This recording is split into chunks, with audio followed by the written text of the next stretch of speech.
Hey Quad Bros, what's going on, guys? Welcome back here to another video. We're going to be talking about perks. I know I have another perk video already out there, but perks have changed since closed beta, and so I wanted to do another quick run through of them and go over the different perks that are in the game and just get my general thoughts on them, because there are some pretty cool combos and things like that that you can do with the perks. But before we jump into that, because there is a lot to talk about, I did want to quickly say, guys, we're going to be doing an Enlisted podcast. It's going to be monthly.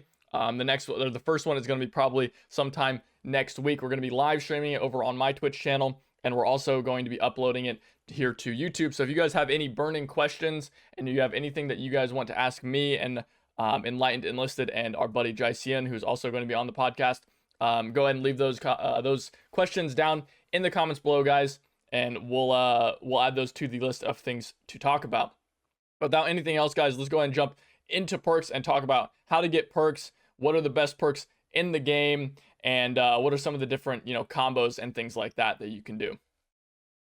All right, so the first thing that you guys got to know is to get more perks, you have to level up your soldiers. So you can see here, Mr. Greg Walsh here is a 5-star sniper, so he can obtain up to 5 perks, seen by the stars here. Mr. Luis Reynolds here is only able to get 2 perks, or Jason Harris only can get 3 perks because he's only a rank 3, or Luis is a rank 2 soldier. So that is pretty self-explanatory. Hopefully that makes sense to you guys. One other important thing is, once you are at max level, you start getting retraining points, which allows you to re-roll these different perks. So say, for example, I didn't want this run speed, I wanted to roll for something else. I'm going to click that. You can see I'm given 3 different perks to choose from. Really, it's 2 new perks, and then you can always choose the perk you had previously. So there's not really any downside for re-rolling these perks. You're never going to lose anything that you wanted previously, but just keep in mind you can re-roll them to build the perfect soldier, although really you don't need to re-roll perks unless you are on your rank 5 soldiers who can't level up anymore. Now, there are other important factors go into getting more perks, guys, and how to get different perks. There's the perk points up here at the top. You guys can see here Jason Harris has 11, 9, and 10. This is I believe it's speed, vitality, and weapon handling. I always call them feet, hearts, and fists. I don't know. That's just how I think about it. But, and these correspond to different perks in the game. Different perks have costs based on how good they are. For example, 15% sprint speed, one of the best perks in the game, takes 16 speed to be able to get, and it takes up that 16 speed. So you can't get, say, if you have exactly 16 speed, you can't get speed and say med pack usage, right? You got to get one or the other. They take up and consume those points. Like, again, you can see I have 10% run speed on this guy, so I have 5 leftover points. And you can basically, the rule of thumb is the better the perk, the more it costs. So they all go up to about 16, and I'll go through all the different perks here in a little bit and talk about them, but just understand that is how you need to have these perk points essentially to get better perks. Now, each class in the game, I've gone over this in my Trooper vs. Trooper 1 video, but essentially each class in the game has different amounts of perk points. So you can see the Assaulter here has +1 vitality, 2 weapon handling, and +3 speed, as well as higher rank soldiers also get higher allocations. So you can see here 11, 9, 10. Charles Patel, who is at rank 4, has 13, 11, 12. Now, these are randomly rolled, so they're within a range. They're within a range of about 2 or 3. So if we go to Gerard Bennett here, we can see 16, 14, 15, while Elijah Gallagher is actually 17, 16, 17. So he can get the 16 cost perks across the board, while Gerard can only get sprint speed, which feels bad a lot of the time. I kind of do wish they would change this. It feels bad when you get a rank 5 soldier who you can't actually re-roll those perk slots on, and they just can't get the best perks in the game. So that sucks, honestly, in my opinion.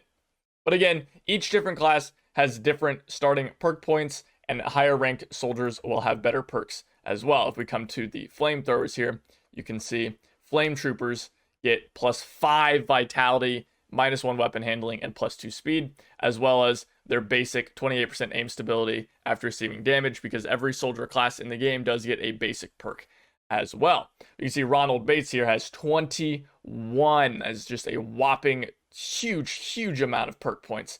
Flamethrowers in particular can get some actually really crazy high amounts of perk points, just because they get that +5 vitality, and you can get the vitality perk very, very easily. So guys, let's jump right into the perks. Let's start talking about the different perks in the game and talking about what perks you want and where you might want them, what classes you might want them on. So starting off with the speed perks here, 15% sprint speed, very, very good. There is not a class in the game that does not want sprint speed. Snipers are probably the worst class with sprint speed, and even on snipers, I would take sprint speed, just because being able to run around the map is fantastic. Just getting to where you want to go faster is great. Running across the street faster to not get shot is great. Fantastic. Then we've got med pack usage speed. Great perk. I love this perk. Makes you the big thing about this is that it makes you revive yourself while down faster. You can slap a med kit or a backpack with 4 med kits on a soldier and just heal yourself up instantly over and over again. It's really, really powerful. And you can catch a lot of people off guard. A lot of people will just assume that you're going to be down for about 8 seconds or so, and then you jump up after 2 and mow them down. Very powerful. Climbing speed, I don't know. Some people swear by this perk, but I don't really care about it. It doesn't seem that useful to me. I don't take it very often. Run speed is really only good for your AI. Run speed is your non-sprint speed, so when you're just jogging around the map, this does not impact your sprint speed at all. It can be good for AI, so your AI don't get, they don't fall behind too much, because the AI, for whatever reason, doesn't like to sprint. So, I don't know. I take this. This is kind of the perk that I take if there's not really anything else to take. It's kind of like, man, whatever, I guess. I also skipped this 20% weapon aim speed because Ronald Bates does have it. Weapon aim speed is fine. I don't know why I took this on a flamethrower. It makes no sense to take this on like a flamethrower class, but on like an assaulter or even a rifleman or something like that, you just aim down sights a little bit faster, so that can help you flick to an enemy a little bit faster and take an enemy down, which could be pretty powerful. I don't know if it's worth 12 though, but at that point with 12 speed, you're really just not going to be spending on anything else. Max jump height can be really nice for like snipers or gunners, because you can jump up on buildings and things like that, or jump up in kind of sneaky positions to ambush enemies. It's especially fun on sniper ones, where sniper ones get bonus jump height already, so you can like jump around like you've got moon shoes on, which is just kind of entertaining. It used to be a lot better in closed beta when bunny hopping was a thing, and you could kind of just like destroy enemies by jumping around corners and shit and jumping like 15 feet in the air. Now it's not as good, but it's a fine perk to take. It's kind of fun and goofy, but it's not a big deal. 60% move speed while crawling or crouching. I never take this perk. I don't know. Some people say that gunners should always take this perk, and snipers or crawling around in bushes and stuff should take this perk, but I don't know. I think the most use for this is if you're downed and need to revive yourself, you can crawl to a safe position a little bit faster, because this does work while you're downed. But again, I don't know. It doesn't really impact. It just looks weird to me. Like you're just like zooming around or crawling. So I don't know. 150% speed of changing pose. Very powerful on gunners. I think this is actually just good on anybody, because I personally crouch a lot while I'm firing. You just drop to a knee and take some shots to be more accurate. So I think being able to change your pose faster is really, really powerful. This is kind of like my go-to. Like if I get a bunch of junk perks and this is in there, I'm like, hell yeah, this is a good perk. Like I'll take this. Like I'll take this over basically any of these other speed perks up to like run speed probably. Like I take run speed over this, but like everything else, like med pack speed I would take over, but really that's it. This is like the 3rd or 4th best perk in this tree. Then we have the best perk in the game, 35% vitality. If for some reason you get this and you don't take it, you are a fool. That was a mistake. This makes you survive bolt action shots at most ranges, and even can make you survive a lot of the more powerful. I think some of the only guns that'll kill you are like the Ross rifle, which hits for 14, so that'll kill you. But I mean, this makes you survive so much more often than you otherwise would. So definitely always take this perk on anyone that can. 80% aim stability with firearms after receiving damage. This is really good on assaulters, and if you're fighting like SMGs and things like that, it can be really powerful. But a lot of the time, I just don't find this to be that useful. And for 11 perk points, I'm kind of like, man, it's not that great. I don't really, it's fine. It's not amazing. Again, some people swear by it, but I don't know. I take it on assaulters whenever I want to, breach into buildings and stuff like that. 200% health pack restored. or health restored by med packs is very powerful if you combine it with 75% med pack usage and then get a backpack with a bunch of med kits. You'll be able to just constantly heal yourself up to full. Can be really, really powerful. 100% stamina. Very, very good. They actually just buffed this to where you spawn with more stamina. You used to not spawn with that max stamina. Now you do, so even better. Especially when you pair it with this one down below for stamina regen speed. So you can basically have double stamina and regen it twice as fast. Very good. 100% health regen out of combat. This is just not good. You don't regen enough health in this game to matter for like actually surviving another shot. Like if you survive a bolt action shot in this game already, like you're lucky, right? Someone shot you in the leg or something like that. Like, so being able to regen that health up, like someone's going to shoot you and kill you in one shot anyway, because you're only going to have like 4 or 5 health left. So maybe it'll make you survive a long range SMG shot, but most of the time for 5 perk points, man, pick up breath holding time, or pick up, you know, a head shaking, reduce head shaking effect thing, or pick up more stamina or something like that. This is just not worth taking in like 99% of situations. This perk here, reducing the head shaking caused by nearby explosions, very, very good. Now that artillery has been slightly nerfed, it's even better. Or I'm sorry, it's a little bit worse, but honestly, I think that artillery has not been nerfed enough. I don't think that the cooldown is long enough at this point, so I still think that this is a solid perk to pick up. 100% breath holding time, pick it up on snipers, pick it up on gunners, otherwise probably forget about it. Getting on to the weapon handling perks here, guys. 30% firearm horizontal recoil while standing is great. Horizontal recoil is much more important than vertical recoil because you cannot predict horizontal recoil. You have to adjust while firing to it, so being able to reduce that is great. Vertical recoil, like I just said, it's good and it's fantastic to be more accurate, but a lot of the times, you know, you can just pull down to reduce that recoil. But again, it's not a bad perk to pick up. It's really not. All of these weapon handling perks are just fantastic. Like they're great perks. 12% fire rate with bolt action rifles. If you're in Normandy or Berlin, this is not that great of a perk because you don't use that many bolt actions, because you should be outfitting all of your guys with, you know, M1 Garands and things like that. But if you can get like an upgraded Lee Enfield with increased fire rate, or an upgraded like what is it, Mannlicher or whatever that gun is called, with increased fire rate, and then you also get this fire rate with bolt actions on top of it, you can shoot those guns really fast, and it's honestly a lot of fun. I really like it. So it's not a bad perk. I really do like this perk. It used to be a lot cheaper, and now that it's more expensive, I don't think it's very good. But if you can pick it up and get an upgraded rifle, it can be a lot of fun to use. I recommend doing that at least with one soldier. For 10, you get greater chance to get in a down state and taking fatal damage, and 50% down state time before death. This is a really powerful perk. This is the final perk for the basically med pack build, as what I call it. So you get 200% health restored, you get increased med pack use speed, and then you get the greater chance to be downed. And if you manage to get the golden trio of these 3, it is very hard to kill this soldier, because every time they get downed, they heal instantly and go up to full health. So you have to basically instantly kill them once they go down. Very, very powerful. Reload speed, I shouldn't have to explain why getting increased reload speed is incredibly good. Reload speed is something you should always take if you have the chance. Throwing range of grenades, God, I love and hate this perk. Being able to throw a grenade like over a mountain or something like that is like fantastic. It's super good to be able to throw it really, really far and catch enemies off guard.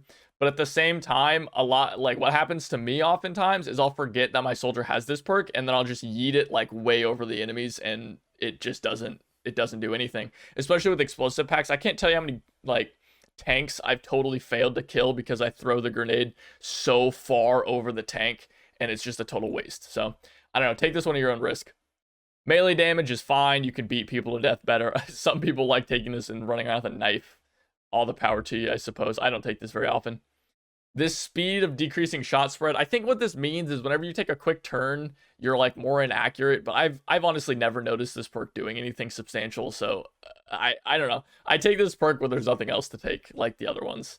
And firearm changing speed, most classes are going to be taking backpacks instead of secondary weapons, so this is just not really that relevant. But on bombers, it can be pretty powerful. So maybe if you have a bomber class and you get this on the bomber, you know, you can switch to your Panzerfaust or your Piet or your Sturm pistol or whatever it is a little bit faster, and it can be kind of powerful. Or if you're running shotguns or something like that, then this is not a bad perk to pick up. Now, guys, let's go check out the tanker perks over here. Tanker perks are very powerful. You can see here, one of the best perks, we'll go down the list actually. So you can change the type of ammo without losing reload speed. This in theory is an incredibly powerful perk, but I believe it is still bugged as of now. But fuck me, I've never actually been able to roll this perk. I have rolled so many goddamn times to get this perk on all of my tankers that have gotten to rank 5, and I still haven't seen it. It really pisses me off. And I'm jealous of anyone that has this perk, because in essence, this perk would be incredibly powerful, because as it stands right now, if you start loading an HE round, you have to wait till it's loaded and then fire to be able to load that AP round, which will get you killed a lot of the time, especially in, tanks like the T-34 that have really long reload times.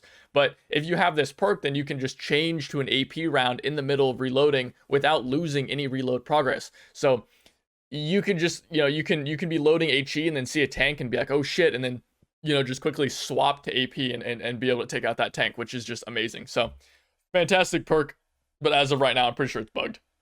20% speed of tank repair is fine. Basically, the rule of thumb for all these tank perks, guys, is you should take a tank perk if you have it, because your tankers don't need extra perks. They don't need to have increased climbing speed, because your tankers should never get out of your tank in 90% of situations. But that being said, 20% of speed of tank repair is just like not relevant, because if you're getting out of your tank to repair, things have gone very poorly and you're probably just going to die doing it anyway. But I don't know, maybe that 20% extra speed helps you. Again, you should take it if there's nothing else to take. 90% speed of gear shift. You do have to be in the driver's seat for this to be relevant. Okay? You have to be in the driver's seat for them to take advantage of this driver perk. Okay? A little louder for everyone in the back. You have to be in the driver's seat. If you're not in the driver's seat, it doesn't work. And for that matter, for this loader perk up here, you have to be in the loader seat for that to matter. Okay? Make sure everybody understands that. That being said, you can shift gears faster, which is really nice for just having a smoother drive overall. You'll bounce a little bit less with the main gun and maybe able to fire on the move a little bit better. 20% speed of extinguishing the tank. If your tank catches on fire, you're fucked. Don't worry about this perk. Take it if there's nothing else. But if there's other tank perks, take the other tank perks. 50% speed of using brake. It's good. You can slow down a little bit faster and get a nice shot off better. Fine perk. Remember, you have to be in the driver's seat for that one as well. None of the vitality perks matter for tankers, except perhaps effect of nearby explosions, because on your gunner, this can help you, not be concussed as bad when you get hit by a shell if you're still alive. You can also get a health pack restored to heal yourself in the tank, because you can't heal yourself in the tank, so maybe you can heal your guys up. Could be good. 20% maximum durability value of repaired parts. Like I said before, if your tank is damaged and you're repairing it, you are in a bad spot and you're probably fucked to begin with. But hey, could be good. Improved targeting skills of tank gun. This perk is fantastic. Makes you aim your gun faster and find better spots. I think all this really does is make you turn the gun and aim faster, which is just really powerful in general. 100% use number to the use... Sorry, 100% to the number of uses of the repair kit. Blah, tongue twister for me for whatever reason. Again, for the third time, if you're repairing your tank, things have gone very, very poorly. And I cannot imagine a situation where you actually have to repair your tank like 4 times and you need to take use of this perk. Again, if you only get this perk and other infantry-based perks, then take this perk. But for the most part, you don't need this perk. All right, finally, guys, we're going to go to the perks for the attack pilots. Minus 100% effect of head swinging during sharp maneuvers. I think this has to do with like how much your guy's head moves while you're making sharp maneuvers and things like that, which can be really good because it can help you find enemies a little bit better. Let's see. I think there's another. Nope, there's no more speed perks. So again, just like the other ones, guys, always just take flight-based perks rather than not flight-based perks, especially for these guys, because I have landed a plane a grand total of 1 time, and then I died because I was out of the map. So you're never landing these things. It's never going to happen. Vitality is great to keep your guys alive. 30% value of the endured maximum negative overloads, plus 15% value of the endured maximum positive overloads. I think this has to do with G-force. So like when you're turning and your pilot like blacks out and shit, I think that this increases the threshold for whenever they start to black out. So very good. It's a 16 perk. Take it. 20% flight stamina is how long until your flight stamina is basically how long until your pilot does black out and you lose control. So higher flight stamina means you will black out after a longer time, so you can do more extreme maneuvers. 20% power of control loss after you black out. So once you do black out, you have a little bit more control. You don't just crash full speed into the ground. And then finally, 20% flight stamina regen speed is similar to the 100% stamina regen, but it's for flight stamina, so you regen a little bit faster. 50% range of detection of enemy aircraft, so you can see enemies at longer range. Very, very powerful perk. 30% angle of focused and peripheral vision. I think this just increases your FOV to where you can see a little bit around you better, which can be really, really nice. And whenever you zoom in, you can see around you a little bit better as well. But that is all the perks in the game. Oh, engineers have some bonus perks as well. So engineers have some specific perks to them. They have 50% building speed. Here, let me actually go to a non-premium there. So building speed, fantastic, super good for building things a little bit faster. I think they also have, yes, they have increased resources available for building. I don't know, a lot of people take this perk, but I don't see why you would. If you need extra resources, just bring more engineers. Like, I don't know. I don't see what you're building in like a non-engineer squad that requires that much. So, I don't know, could be good, but I don't really see a reason to take it. And then I don't think they have anything. I think they just have those 2 perks. Yeah, they have like build speed and then more resources. So build speed is fantastic. Super, super powerful. Really love it. I think that, yeah, these guys get it. The premium engineer squads get them. So very, very good. Build speed is just a fantastic perk to take. And the squad overall is actually fantastic. But that's it, guys. This is a 20-minute video. This went for a long time. I'll add in chapters so you guys can jump through it and see the different areas and can skip through things, guys. Thank you guys for watching. Remember, as always, to like, comment, and subscribe. It does help me out. Come check me out over at twitch.tv/HeyQuadro. Play some games with me. Play with other viewers.